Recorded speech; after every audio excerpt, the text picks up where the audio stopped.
예, 공주대 국어과 교재연구및 지도법, 문법 및 문학, 교수학습에 이에 관련된 거꾸로 수업 영상입니다. 네, 문법 수업이 어떤 특성을 갖느냐라고 했을 때 가장 먼저는 학생들한테 가르치기 위한 문법과 그리고 실제로 어떤 연구나 학문적인 문법에서의 관계에 대한 고민을 하게 됩니다. 어, 우리가 초등학교에서 가르치는 문법 지식이 실제로 이렇게 학문에서의 문법과는 긴밀한 관계가 있지만 또 이거를 그대로 우리 학생들한테 가져오진 않죠. 예를 들면 어려운 문법적인 어휘 같은 것들, 용어 같은 것들을 학생들한테 아주 1학년 학생들한테 바로 설명하지는 않습니다. 교육 문법과 학문 문법과의 관계를 고민하는 건 어떻게 보면 진짜 문법 교육에서 핵심적인 고민이라고 할 수 있겠고, PCK 같은 차원에서도 중요한 부분이라고 할 수 있습니다. 문법 수업이 어떤 지향을 가리느냐, 본질적으로 문법은 문법이 필요 없다라고 보는 견해들도 있고, 통합이 돼야 된다, 따로 가르쳐야 된다, 포괄적일 수 있다라는 여러 가지 의견들이 있는데요. 저희가 교육의 큰 차원에서 뭐 무용론이다 이런 부분들은 조금 너무 극단적일 수 있다고 판단이 됩니다.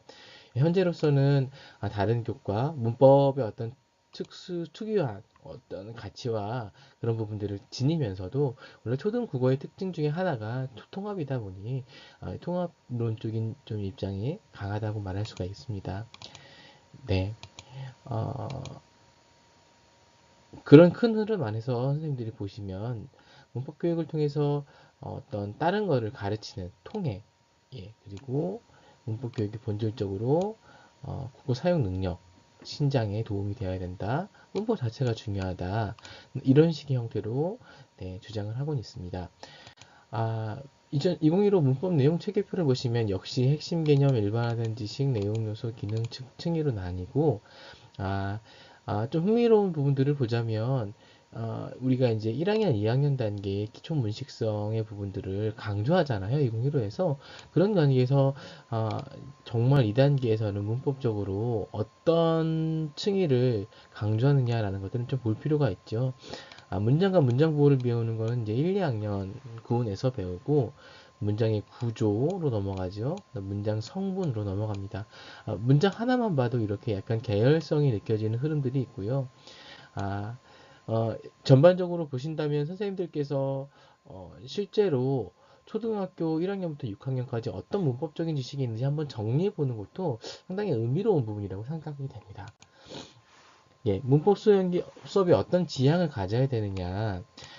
이게 이제 어떤 목표라고 볼 수 있는데요. 학년군별로 우리 교재에는 잘 나와 있는데, 방금 말씀드린 대로 한글 깨치기를 포함한 기초 문식성이 단계가 저학년이라면, 3, 4학년군에는 정말 이제 낱말과 문장 단위, 이제 초등에서는 단어란 말 안 쓰고 낱말이라고 한다고 했죠.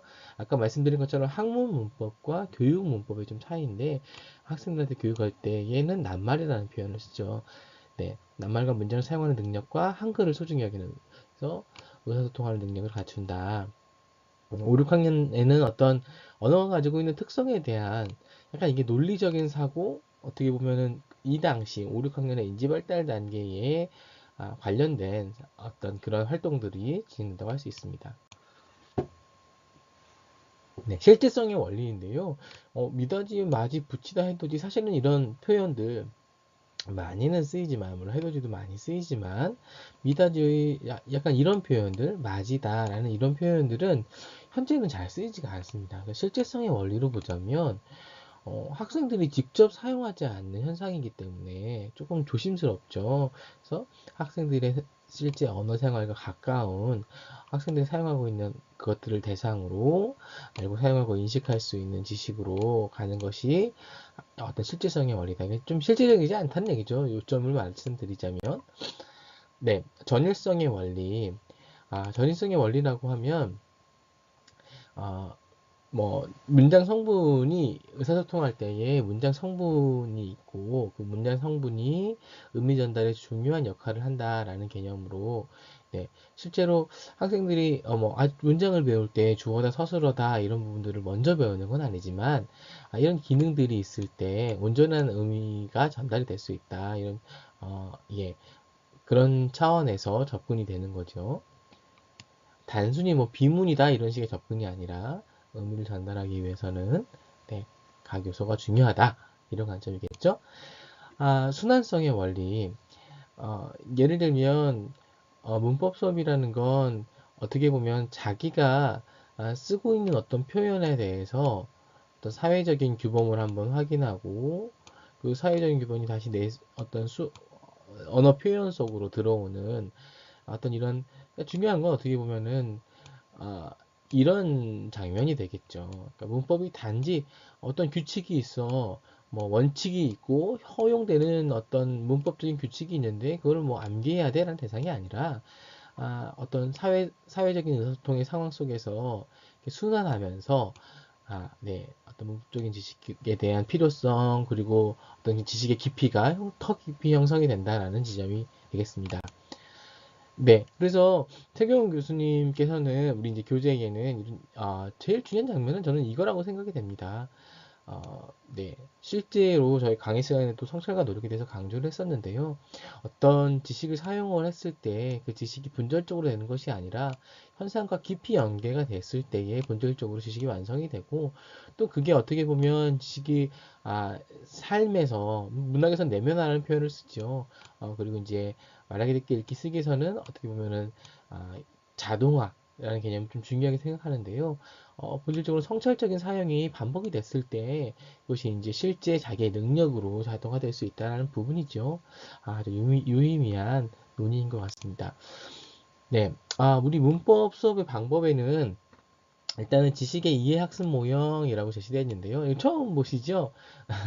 네, 지식 탐구 모형을 많이 아실 텐데, 지식을 이해하는 모형이라는 어떤 개념들 설명을 보면, 처음에는 그렇죠. 이게 많이 유사한 지점들이 있죠. 우리 직접 교수 모형이랑도 많이 유사한 부분들이 있죠.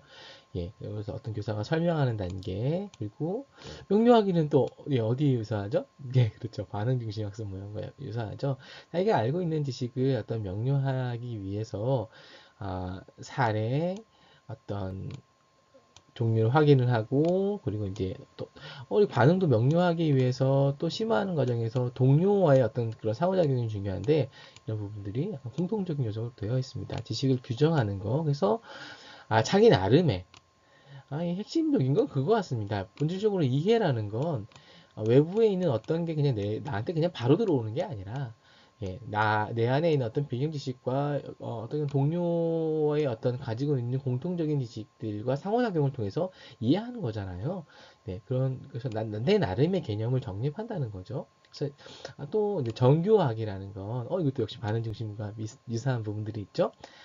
다른 상황에, 다른 상황에 그리고 자기 나름대로의 어떤 가치나 의미 부여, 점검이 정리로 식으로 진행이 됩니다. 우리 교과형 기도서 상에서는 나가진 않지만, 어떻게 보면 문법 수업에서 지식을 그냥 지식으로만 다루는 것이 아니라, 그래서 적극적으로 이해할 수 있는 방법을 다루는 모형이라는 점에서 유의미하다고 할 수 있습니다. 예, 여기 이제, 지식 탐구 모형이 나옵니다. 지식을 설명하기, 추가 자료 제시, 네, 그런 측면에서 선생님들께서 이런 빈칸들을 잘 채우셔야 우리 그 기말고사에도 도움이 되실 겁니다. 제가 수업 시간에는 강조했던 것처럼 예, 일단 요 세팅 추가 자료를 제시하면서 지식을 규칙을 발견하는 단계 그리고 그것을 다른 상황에 어떻게 보면은 이 사례 간의 비교를 통해서 자기 나름의 지식을 정리하고 발견해 보는 단계 이런 탐구와 발견 정리의 단계의 흐름, 사실은 모형의 어떤 이런 큰 흐름을 잘 기억해 주십사라고 부탁을 드렸었습니다. 예, 그래서 어떻게 보면은 2단계 탐구라는 키워드를 기억하신다면 여기는 지식을 탐색하는 단계가 되겠고 그리고 그 탐구를 통해서 어떤 일반적인 규칙이나 어떤 원칙을 발견한다는 점에서 여기는 지식을 발견하는 것이 되겠죠. 지식을 설명하기 단계 자체도 어떻게 보면 교사 중심적으로 설명을 할 수 있지만, 네, 이것도 조금 더 깊이 들어가다 보면 학생 중심의 관점으로 본다면 그렇죠. 학생이 스스로 필요성과 중요성을 다른 동료에게 설명하는 식으로 동료 교수의 방법대로 활용할 수도 있겠습니다. 지식을 설명하고 지식을 탐색하고 지식을 발견하고 지식을 적용하는 큰 흐름으로 진행이 됩니다. 지식 활용 학습에서 이제 또 교재에도 새로운 부분들이 나오는데요. 지식을 이해하고 탐구하고 활용하는 그런 큰 흐름으로 우리 교재에는 설명이 되어 있습니다. 일단은 본질적으로 보자면 그래서 발견된 지식을 정말 다양한 맥락에 따라서 적절하게 적용한다라는 차원이 있겠죠. 그래서 지식을 이해, 탐색, 활용이라는 큰 흐름으로 선생님들께서 현장에 가셔서 조금 다양하게 변주해서 문법 수업을 진행하실 수 있겠습니다. 문학 수업입니다. 문법과 문학을 같이 다루기에는 조금 문학 수업과 문법 수업의 비중이 크지만 우리 강의 흐름상 문학 수업을 같이 다뤘는데요. 일단은 속성 중심, 활동 중심, 실체 중심의 문학에 대해서 저희가 문학 수업의 특성에 대해서 많이 이야기가 나옵니다. 어떤 문학을 어떤 거를 중심으로 보느냐, 어떤 관점에 따라서 실제로 문학 수업이 달라질 수가 있거든요. 문학은 어떤 속성이 중심이다. 문학은 실체 자체가 중요하다. 활동이 중요하다라는 큰 측면에서 볼 수가 있습니다. 뭐 우리가 밥 딜런의 음악이 예, 문학상을 받았을 때 이거는 실체로 보면은 왜 문학이지? 이거는 문학으로서의 실체는 아니죠. 저희가 많이 알고 있는 문학으로서의 실체는 뭐 선생님이 정말 좋아하시는 뭐 고은 선생님의 시 아니면 정말 어떤 뭐 한강 선생님의 어떤 소설 뭐 이런 부분들을 실체라고 말할 수 있는데요. 그런데 박드런의 노래의 가사가 속성으로서의 문학의 모습을 가지고 있어서 노벨상을 받는 어떻게 노벨상을 받는 근거가 이거는 실체는 아니지만 속성으로는 충분히 문학적이고 많은 사람들을 그렇게 어떻게 보면 위로하고 자각하게 하는 역할을 했다라는 식으로 네, 문학의 어떤 중심을 두고 있죠. 그러면 저희가 수업을 준비할 때 어떤 겉으로 보이는 실체를 중심으로 아이들을 이렇게 가르치느냐, 활동이 중심이 되느냐, 문학의 어떤 속성이 중심이냐에 따라서 사용할 수 있는 교재 자체가 변할 수가 있는 거죠. 아주 중요한 관점, 철학, 패러다임이겠습니다. 이런 부분들은 선생님께서 좀 많이 고심하셔야 될 부분이라고 생각이 됩니다. 문학 수업의 어떤 지향점, 목적이라고 본다면 실제로 이게 핵심이죠. 학습에 부담을 주기보다는 재미있는 작품을 다양한 방법으로 설명을 하고 우리 초등한테는 그리고 어떻게 보면은 진짜 본질적인 건 이런 부분이죠. 흥미를 넘어서 의미를 음미하도록 하는 부분들이죠. 어, 근데 활동 중심의 문학을 하다 보면 잘못하면 흥미 중심으로 빠질 수도 있습니다. 하지만 뭐 문학 사의 어떤 가치 이런 부분들이 사실은 되게 좀 어렵고 힘든 부분들도 있죠. 그리고 문학이 가지고 있는 어떤 그런 주제적인 측면 이런 부분들은 단순히 흥미로만은 전달되기는 좀 어려운 부분들이 있습니다. 그래서 학생들이 이제 뭐 저희 교재에서는 화이트 헤드의 교육의 3단계라는 부분들도 다루고 있는데요. 어떻게 보면 이 낭만의 시기에서 시작해서 점점 정밀화 종합의 단계로 나아가는 장면에서 좀 더 가치롭고 의미로운 부분들도 같이 함께 보는 그런 어떤 흐름이라고 볼 수 있겠습니다. 아주 중요한 부분이죠. 잘 기억해 놓으세요. 그래서 문학의 내용 체계표를 보시면 실제로 문학의 본질, 갈래와 역사, 주로 이제 여기 이 부분은 갈래로 기술이 되죠. 수용과 생산, 그리고 태도라고 합니다. 네. 뭐 이런 일반화된 지식 한 문장 한 문장은 선생님들께서 어떻게 보면은 소화해서 조금 이해해 놓으시면 좋겠다라는 판단입니다. 아까 보신 것처럼 문학에 대한 흥미가 저학년에는 좀 주를 이룹니다. 그래서 어떤 사용되는 갈래적인 측면에서도 학생들에게 조금 더 가볍고 가깝게 다가갈 수 있는 부분들이 있고 본격적인 어떻게 문학의 장르가 등장하는 건 5, 6학년이라고 말할 수가 있겠죠. 예. 그리고 우리가 2015에서 교육연구기 강조되는데, 물론 이제 그 전에서도 계속 진행이 되지만 본격적으로는 3, 4학년군에 어떤 동극의 요소가 들어간다라는 부분들이 있습니다. 우리 아이들 인물적 어떤 이 아이들의 특성이 인물의 어떤 모습들을 많이 인물 중심적으로, 캐릭터 중심적으로 보죠. 그런 큰 흐름들도 학생들이 뭐에 흥미를 가지고, 그래서 어떤 부분의 내용이 되는지를 이렇게 반영이 된 걸 좀 꼼꼼하게 보실 필요가 있습니다. 저학년 아이들이 낭독을 하는 것, 이건 이제 낭독 자체가 재미있어서만은 아니다. 어떤 읽기 교육의 차원에서도 의미가 있다라고 분명히 지난 시간에 말씀을 드렸습니다. 선생님들 이런 큰 흐름 안에서 사실은 가장 상위 단계 가치를 내면야 한다는 건 어떻게 보면 진짜 의미로운 부분인 거죠. 네, 흥미만이 아니라 좀 더 종합적으로 의미로운 단계로 진행이 되는 이런 큰 흐름을 가질 수 있으셨으면 좋겠습니다. 네.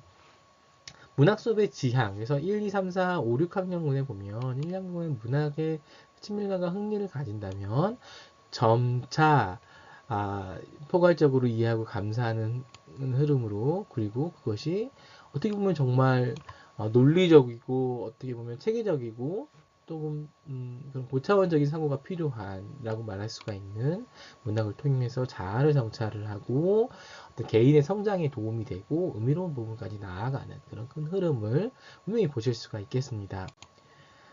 네, 어떤 문학은 기본적으로 일반 독자와 학습자가 문학 반응의 차이가 있다라고 우리 교재에는 나와 있는데요.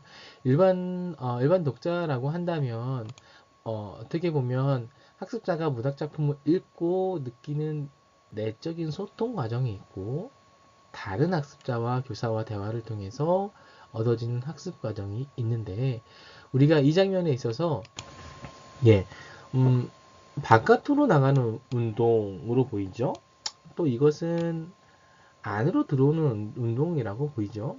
원심성과 부심성이라고 이야기할 수 있는데요. 이 개념 자체는 예, 말 그대로 선생님들이 많이 아시는 것처럼 일반 독자가 집에서 자유 독서를 할 때에 그 어떤 문학 작품의 중심적인 의미가 있다면 정말 자유롭게 해석이 바깥으로 나름대로 이렇게 반응을 하게 된다면, 교수학습 상황에서 수업이라고 본다면 어떤 이런 측면도 있지만 그 수업에서의 어떤 목표와 어떤 교육과정 성취 기준, 그리고 동료 학습자와 또 교수자 또 교사의 어떤 그런 의도하는 바에 따라서 나름의 수렴적인 부분 마냥 발산하지는 않고 이렇게 수렴적인 부분에 어떤 반응을 하게 됩니다.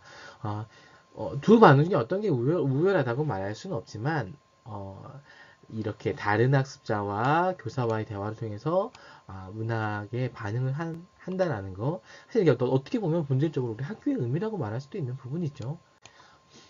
네, 그리고 내면화의 원리입니다. 내면화는 정말 핵심적인데요. 이 어떤 의자와 책상을 봤을 때 단지 인지적으로 인식을 한다면, 뭐, 몇 년산, 네, 책상이 있고, 재질은 어떻고, 높이는 어떻다, 이런 식으로 이제 보여지는 사실을 객관적으로 말할 수가 있다면, 이 문학적인 인식을 한다는 건, 정말 재밌죠? 뭐, 저 책상에서, 아마존의 어떤, 깊은 곳에 새소리가 들린다. 근데, 이렇게 되면, 심리적인 거리를 두면서 상투적인 반응을 하지 않는 그런 부분들이 어떤 문학 수업에서의 주된 부분이죠. 다른 눈, 다른 감각적인 반응을 하게 하는 게 우리 문학 수업의 어떤 핵심이죠. 네. 그래서 표현성의 원리라는 건, 아, 어떤 우리가 문학 작품에 대한 자신의 생각이나 느낌을 언어화할 때는 서술이 아니라 자신의 정서를 자신의 어떤 개별적인 표현으로 개별화하는 거다라는 부분, 자기의 자신만의 표현으로 하는 거다.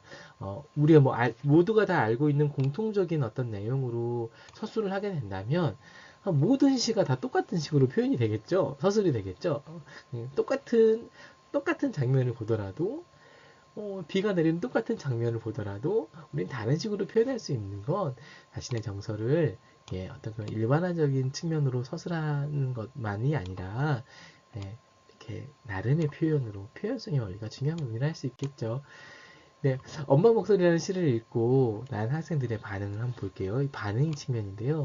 엄마 목소리가 계속 내게 들려온다. 엄마 목소리가 계속 귀에 들어오면 계속 들을 때마다 눈물이 난다. 길가의 풀숲 옆에 앉아있는 아이는 아무 말 없이 손으로 풀을 뜯고 있지만 눈에서 눈물이 흐르고 있다.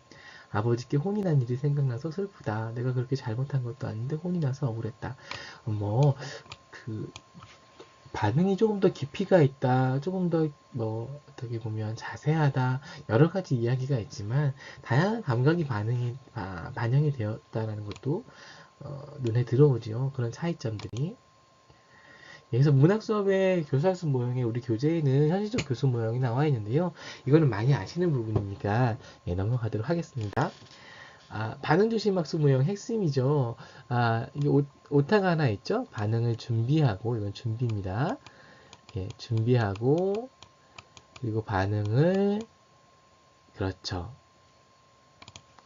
형성하고, 반응을 심화하고, 반응을 일반화하는 단계로 나아가는 거죠. 실제로 준비 단계가 조금 복잡합니다. 반응을 준비하는 건 자기 난이도 충분히 작품을 읽는 단계에 많이 혼동이 되시는 것 같더라고요. 수업을 하시는 거 보니까. 작품에 대한 개인적인 반응을 표현하는 것, 예, 이 부분 핵심적인 부분이죠. 반응을 형성하는 거죠. 예, 최초의 표현, 형성. 예, 그리고 동료들과 반응에 대한 이야기를 하면 더 깊어지겠죠. 그리고 자기가 형성된 반응을 다른 작품, 상호 텍스트성이라고 하는데, 그래서 적용해 보면서 일반화하는 단계로 진행이 됩니다. 문학 능력 개발 모형은 역시 우리 교재에 나와 있는데요. 문학 능력이 뭐다라는 그런 핵심적인 지식을 가지고 의미 있게 살펴본 부분입니다. 실제로 문학의 어떤 이런 작품의 해석과 작품의 동료를 협의하는 것, 그리고 자기가 어떤 능력이 있는지를 점검해 보는 것, 어떤 초인지적으로 네, 이런 큰 활동들은 어떻게 보면 문학 이외의 다른 능력에서도 조금 적용이 될 수 있는 부분인데 네, 이런 부분들 네, 는 나름으로 문학 능력의 특수한 고민을 많이 한 모형이라고 할 수 있겠죠. 네, 우리 교재에는 이런 부분들도 나와 있습니다. 능력이라는 것에 대해서 실제로 다양한 양상들이 있고 학생들한테 그 능력에 맞는 수업을 한다는 부분들, 특히 문학 능력적인 측면에서 재미있는 논의라고 생각이 됩니다. 한번 읽어보시면 좋겠습니다. 오늘 여기까지 하겠습니다. 감사합니다.